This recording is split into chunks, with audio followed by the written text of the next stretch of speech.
Hello বন্ধুরা, আমি Sudip and welcome to filmy ডিটেক। আজকে আমার সাথে আছে মির্জা ডিরেক্টর সুমিত দা।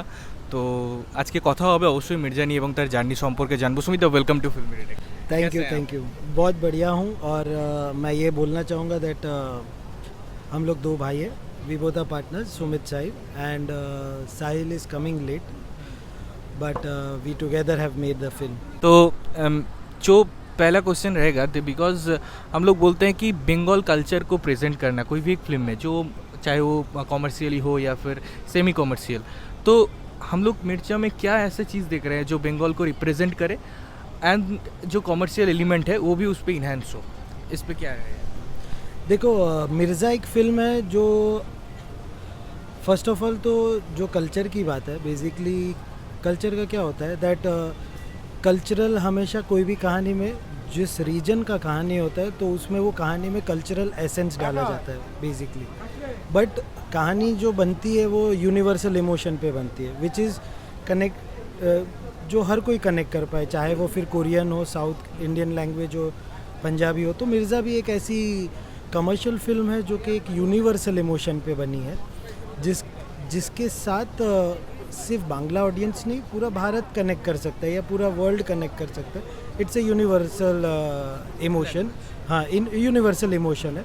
और हम लोग ने कोशिश ये की है कि मेरे हिसाब से एज अ मेकर मुझे वो फिल्में बहुत पसंद होती है जिसको आप म्यूट करके भी देख लो और आप कहानी समझ जाते हो।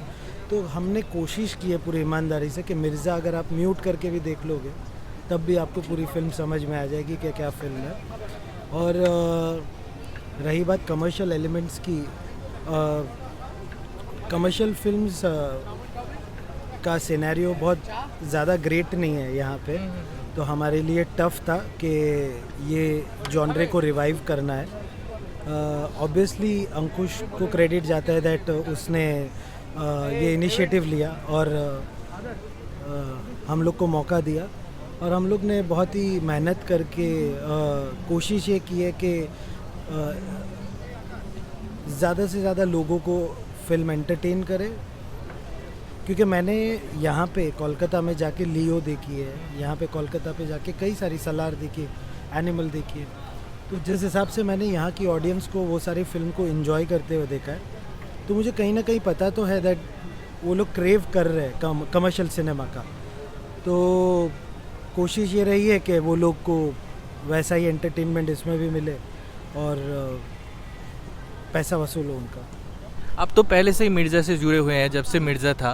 तो जैसे कि एक हम लोग बोलते हैं कि एक डायरेक्टोरियल प्रॉस्पेक्ट्स होता है कोई एक फिल्म में, और उसका जो सिनॉप्सिस, राइटिंग, ये प्रोसीड्योर होता है, तो ये इस पे इनपुट आपका कितना रहता है, या फिर आप टोटली डिपेंडेंट है कि कोई स्क्रिप्ट राइटर इस पे लिखे? आपको क्या बिलीव है, कौन सा ज़्यादा इजी है आपके लिए? देखो बेसिकली क्या होता है,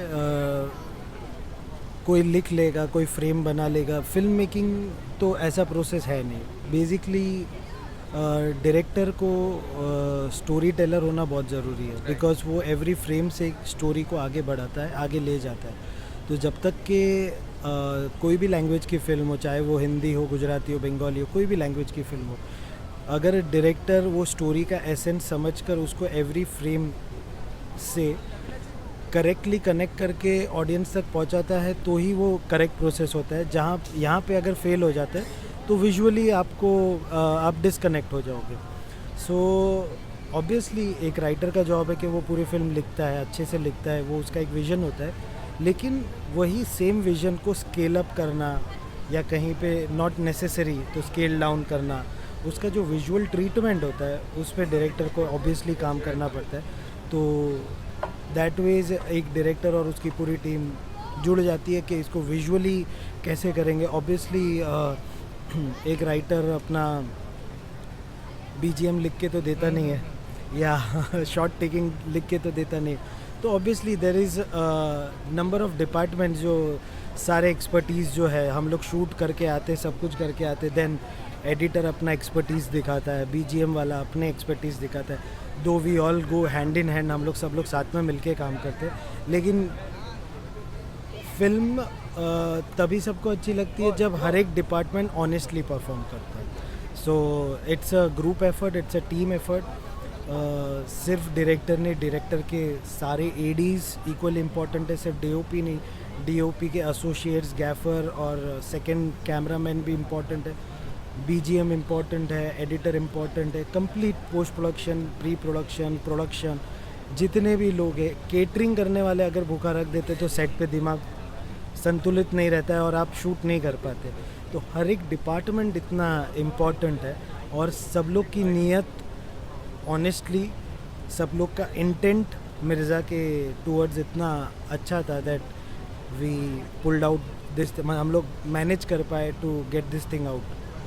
और हम लोग हमेशा बोलते हैं कि जैसे कि बंगाली में एक फ़िल्म शूटिंग का अलग कल्चर रहता है एज़ कम्पेयर टू बॉम्बे और अदर इंडस्ट्री।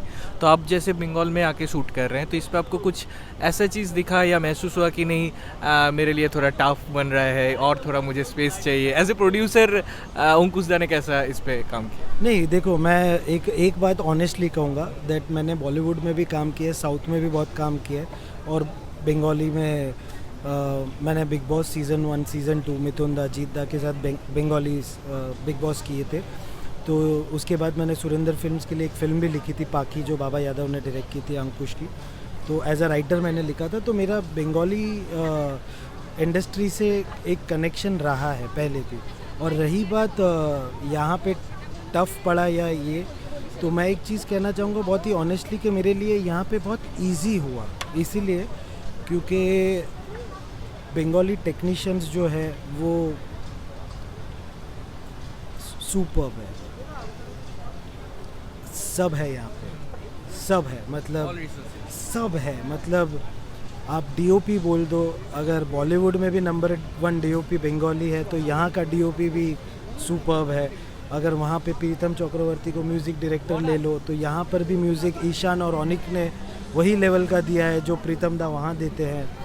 तो बंगाली टेक्नीशियंस तो बहुत सुपर्ब है, मतलब मुझे कोई टफ़ नहीं पड़ा, इनफैक्ट मेरे लिए बहुत इजी हो गया बिकॉज़ मेरे जितने भी टेक्नीशियंस थे वो लोग तो क्रेव कर रहे थे कि वो लोग कमर्शियल कुछ करें, और जब मुझे मौका मिला और मैं करने पे आया, जब मैंने मेरा ट्रीटमेंट शेयर किया मेरे एसोसिएट से, म्यूज़िक डायरेक्टर से, तो सब लोग एक्साइट हो गए कि हम लोग तो यही करना चाहते हैं और मौका नहीं मिल रहा था।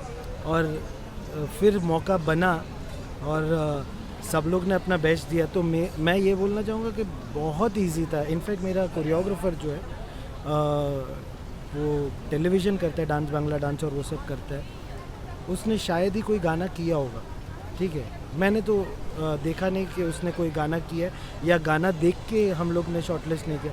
अंकुश ने बोला I am comfortable with him तो ये गाना करेगा।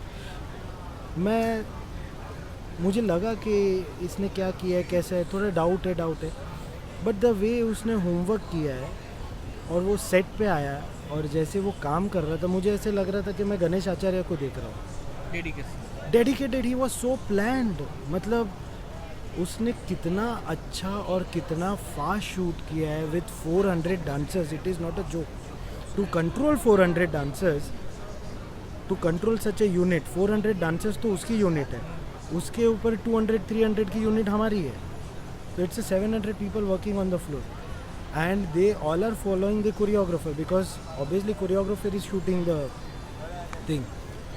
But मैं ये कहना चाहूँगा that टेक्नीशियंस यहाँ के सुपर्ब है। मेरे लिए फिल्म शुरू करना एक चैलेंज था। 2 बार फिल्म रुकी, वो एक चैलेंज रहा, बट जब शुरू हो गई तो टीम ऐसी टीम बनी कि अनस्टॉपेबल था, फ्लॉलेस, मतलब हर कोई बेस्ट ही है अपने काम में, हर कोई बेस्ट है। मतलब मैं किसी को सवाल नहीं कर पाया, किसी से जवाब नहीं मांग पाया, मैंने जो ब्रीफ किया वो लोग वही ब्रीफ पे ऑलरेडी थे कि हम ये करना चाहते हैं, एंड आई वाज लाइक, मैं भी यही बोल रहा था। तो I think we have the best technicians here in Kolkata, best technicians. तो थैंक यू सुमित भाई हम लोग के टाइम देने के लिए, और आप कुछ बोलना चाहे मिर्जा के लिए? मैं यही कहना चाहूँगा दैट बंगाली सिनेमा को सपोर्ट चाहिए, ख़ास करके कमर्शियल सिनेमा को। कमर्शियल सिनेमा ही एक ऐसी चीज़ होती है जहाँ पे बहुत ज़्यादा लोगों को एम्प्लॉयमेंट मिलता है, ठीक है। छोटा फॉर्मेट का सिनेमा होता है तो वहाँ कम लोग काम करते हैं। कमर्शियल सिनेमा है, आज हम लोग ने 400 डांसर्स यूज़ किए हैं तो एक एम्प्लॉयमेंट मिला। आज हम लोग की टीम, कमर्शियल सिनेमा है, बड़ी लोकेशन है, बड़ा क्राउड है, तो टीम बड़ी थी, खाना ज़्यादा था, सब कुछ ज़्यादा था। तो वो एक एम्प्लॉयमेंट मिलता है। हाँ, कमर्शियल सिनेमा के नाम पर मैं ये नहीं कहूँगा कि कोई भी फिल्म आनी चाहिए, सपोर्ट करना चाहिए। हाँ, बट ऑनेस्टली अगर it's an entertaining film, give a chance, आप जाइए थिएटर में देखिए, फिर अपना मन बनाइए, जजमेंट बनाइए, पहले से जजमेंटल ना हो जाइए और support Bengali cinema. We have that capability here in Bangla cinema. The technicians are beautiful, the actors are beautiful, all they need is your support, and we can also shine like South cinema. Thank you so much for your time.